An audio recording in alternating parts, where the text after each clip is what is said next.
Fala pessoal, mais uma vez com vocês aí, sempre trazendo um tema ligado ao metal e suas inúmeras vertentes. E antes de mais nada, gostaria de pedir a gentileza de você se inscrever no canal, curtir os vídeos, bem como acionar o sinal aí de atualização aí, proposto no sininho aí do lado, para você ficar sabendo das novidades a respeito deste humilde canal.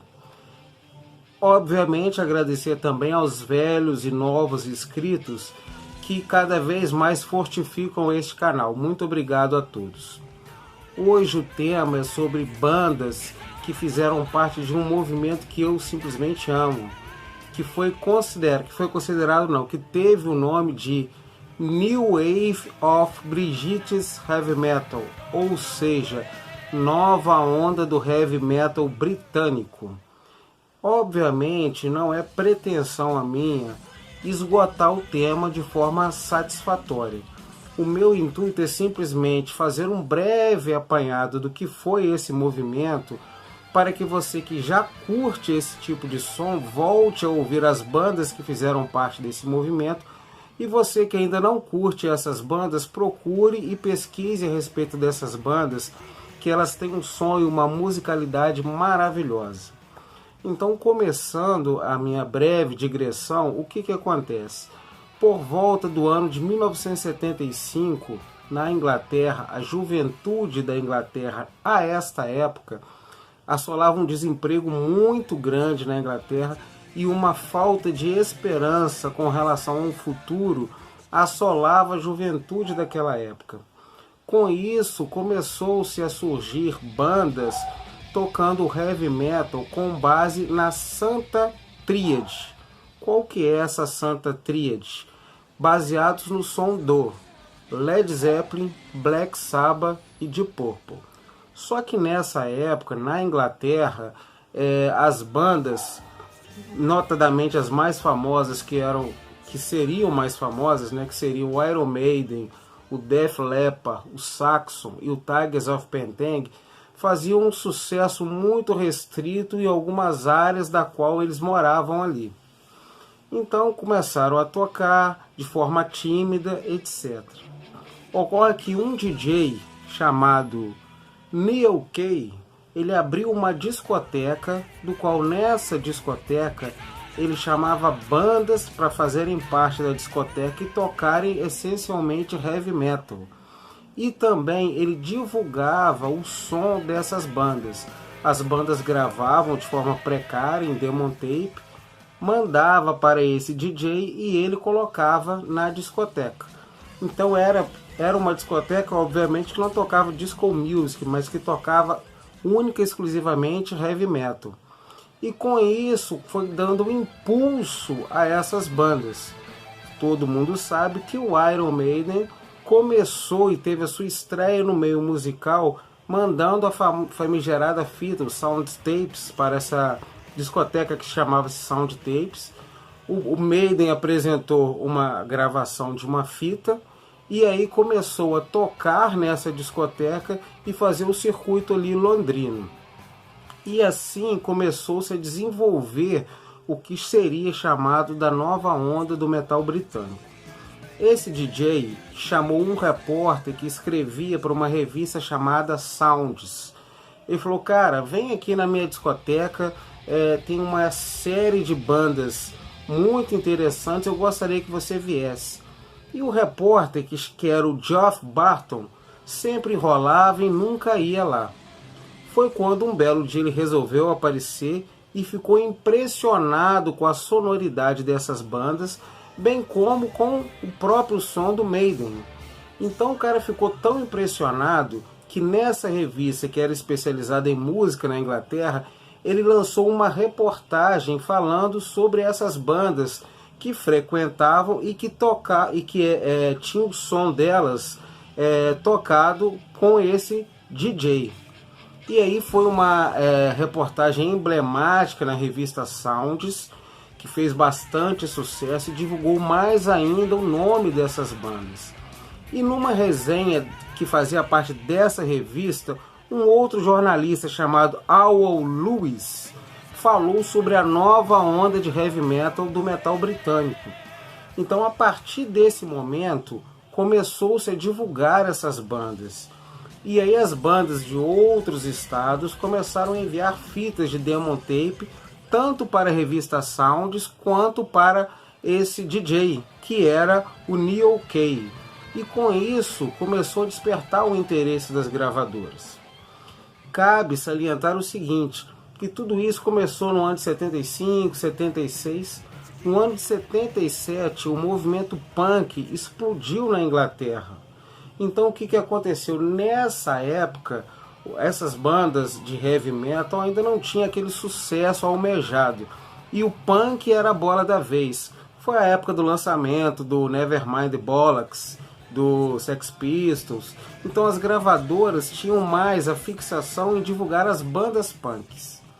E aí que eu queria traçar um paralelo, porque muitas bandas da New Wave of British Heavy Metal pegavam um pouco dessa sonoridade punk para fundamentar o seu próprio som.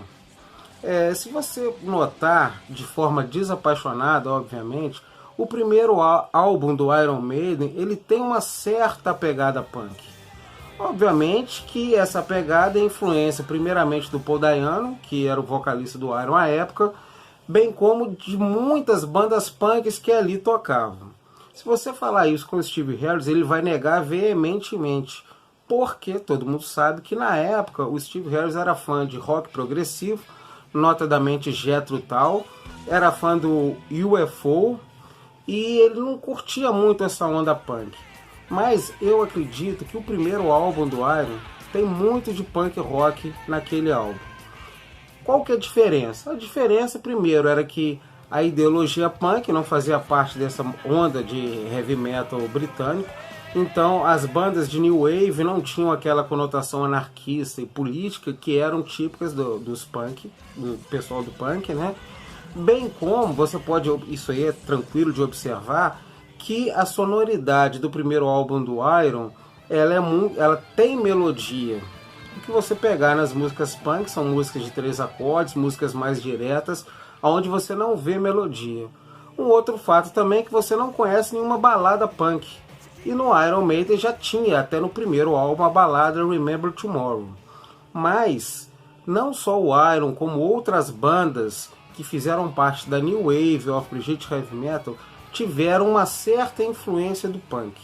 E era nesse ponto que eu quero chegar. Tendo essa influência do punk, as gravadoras à época viram, com a divulgação dessa discoteca desse DJ, com a divulgação de fitas tape e com o interesse do público, viram uma oportunidade de lucrar lançando as bandas de New Wave. E assim começou o movimento a crescer de forma mais rápida. E as bandas da época foram chamadas para tocar no Sound of the Pops, né? Que era um programa que tinha na Inglaterra e só iam bandas de sucesso. Começou a tocar com maior afinco até essas bandas de New Wave nos rádios da Inglaterra, e as gravadoras começaram a investir nesse tipo de sonoridade. Então o Iron Maiden, para vocês terem uma ideia, ele lançou o primeiro álbum já para uma grande gravadora que era a EMI. Então as gravadoras começaram a gravar e a captar essas bandas de New Wave of British Heavy Metal. Então deu um boom e a Inglaterra ficou unificada com essas bandas aí. Eu queria deixar claro o seguinte, muita gente tem uma dúvida. Por que que o Iron Maiden fez um sucesso e outras bandas que tinham uma sonoridade tão boa quanto o Iron Maiden não chegaram a esse sucesso? Eu acredito que, primeiramente, naquela época o apoio da gravadora era essencial. E o Iron Maiden conseguiu o apoio da EMI, que é uma gravadora que investiu capital na sonoridade do Iron. Outras gravadoras com outras bandas não investiam um capital suficiente de divulgação da marca daquelas bandas. Um outro fato é que, sem dúvida nenhuma, o Steve Harris, bem como o Martin Beach, eles tinham uma visão futurística a respeito da gestão dos negócios. Então eles também trabalharam de uma forma que o Iron Maiden se destacasse no meio da multidão. E sem falar que a sonoridade do Iron dispensa maiores comentários, era fabulosa. Então nisso, destacaram-se 4 bandas que eu poderia citar: o Iron Maiden, o Def Leppard, que desde o primeiro álbum já almejava o mercado americano. Poderia destacar também o Saxon, e o Saxon, inclusive, o primeiro álbum, a produção não é tão boa, mas o segundo álbum, a produção é magnífica, é uma outra banda relevantíssima. E o Tygers of Pan Tang, porque o Tygers of Pan Tang conseguiu o apoio de uma grande gravadora na época, que era a MCA. Então essas bandas se destacaram. Aí você vai me perguntar como houve o declínio desse movimento. O declínio desse movimento ocorreu da seguinte forma: ele é multifatorial.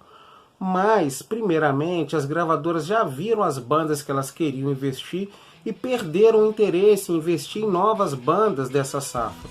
Então já estava consignado, era o Maiden, era o Saxon, era o Tygers of Pan Tang e era o Def Leppard. E as bandas, as demais bandas, não tiveram o mesmo incentivo das gravadoras.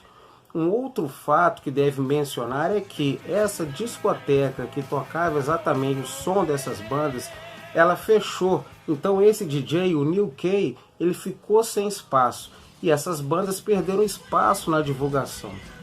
E também o Iron, quando já estava terminando esse movimento, que os críticos falam que foi em 1982, o Iron Maiden já tinha lançado The Number of the Beast e, de certo modo, estava começando a surgir, isso nos Estados Unidos, o que veio se convencionar do thrash metal by area. Sendo assim, as gravadoras deixaram essas bandas de lado e começaram a dar atenção e investir nessas bandas que estavam surgindo nos Estados Unidos. Então foi um movimento breve, eu diria, que durou do ano de 75 a 1982, mas que trouxe inúmeras bandas que são super relevantes no cenário metálico. Eu utilizei esse pequeno vídeo para falar um pouco da New Wave com base nesse documentário aqui que eu recomendo a todos. Iron Maiden e a New Wave of Brigitte's Heavy Metal, que é um documentário que fala a história de todo o movimento. E esse documentário aqui é fabuloso. Ele aborda com precisão, se você quiser ter um conhecimento mais profundo. E vou mostrar rapidamente, que o vídeo já está um pouco longo, algumas bandas relevantes e essenciais para você conhecer melhor o movimento. Obviamente essas bandas, a opinião é minha, não são bandas... certamente você vai ter outras bandas que você curte. Eu acho que primeiramente citar o primeiro do Iron, magnífico. Vale a pena você dar uma escutada. Essa banda aqui fez parte da New Wave. É o Holocaust com The Nightcomers. Muito boa banda também, que fez parte desse movimento. Tygers of Pan Tang. Eu tenho que mostrar 2 álbuns aqui. Você já sabe quais são. O Wildcat. Vou citar um outro álbum também, que é o Spellbound, do Tygers of Pan Tang. Vale a pena. Uma outra banda é essa aqui, que é o Windfinder General com Death Penalty, que eu já até mostrei num outro vídeo que eu fiz. Tem essa banda aqui também, o Gaskin com End of the World. Vale a pena você ouvir bandas dessa era aí. Essa aqui que é o Windfinder com Give Me Hell. Windfinder. E finalizando o Tokyo Blade com Night of the Blade, outro CD que faz parte dessa New Wave of Brigitte's Heavy Metal, que eu acredito que você deva escutar e procurar essas sonoridades. Bom, nesses parcos 14, 15 minutos eu tentei trazer um pouco do que foi esse movimento. Como eu já disse, não falei de forma exaustiva, meramente exemplificativa. Espero que vocês tenham gostado. Por favor, se inscrevam, curtam os vídeos, clique o sininho de atualizações, estamos juntos e misturados. Este é o canal de metal para fãs de metal. Forte abraço.